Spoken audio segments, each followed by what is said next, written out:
Hey everyone, today we'll talk about reactance of capacitors and inductors. Firstly, we must consider impedance, which is the total opposition to current flowing in an AC circuit that contains both resistance, the real part, and reactance, the imaginary part. And it is important to remember it still maintains the unit of ohms. A purely resistive element has a fixed value due to obeying Ohm's law, represented by R in the equation. However, the imaginary part of impedance depends upon the frequency of a circuit, as this affects the circuit's reactive components, which is the inductor and capacitor. Now, let's talk about the reactance of an inductor. The opposition to current flowing through an inductor coil in an AC circuit is termed inductive reactance. Why not resistance, you may ask? Well, resistance is always associated with DC circuits, so in order to distinguish AC from DC resistance, the term reactance is used. Just like resistance, the value of reactance is also measured in ohms, but is given with the symbol X, with inductive reactance denoted by the symbol XL.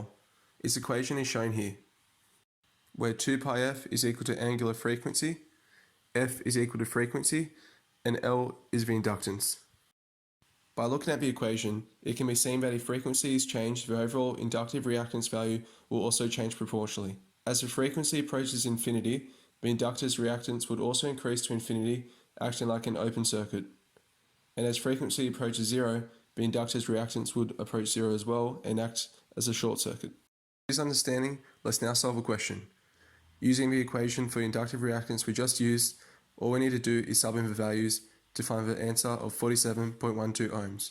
Furthermore, for current, we utilize Ohm's law, but instead of a normal resistance, we sub in the inductive reactance and get our answer. Let's talk about the reactance of a capacitor.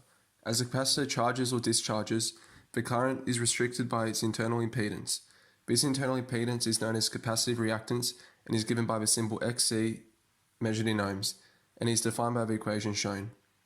Here, 2 pi f is angular frequency, f is the frequency, and C is the capacitance.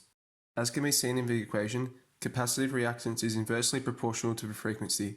As such, at very high frequencies, the reactance approaches zero, giving the effect of a short circuit, and at very low frequencies, the reactance approaches infinity, giving the effect of an open circuit. Now, we will apply the equation to a question and see the concepts just discussed. Pause the video to follow through with the working out. Now, we must also consider phase differences. Using the acronym CIVIL and approaching from the left-hand side, we can see L representing inductors has voltage lead current, while C representing capacitors has current lead voltage. The other important concepts to remember are the reactance formulas and of course the impedance formula.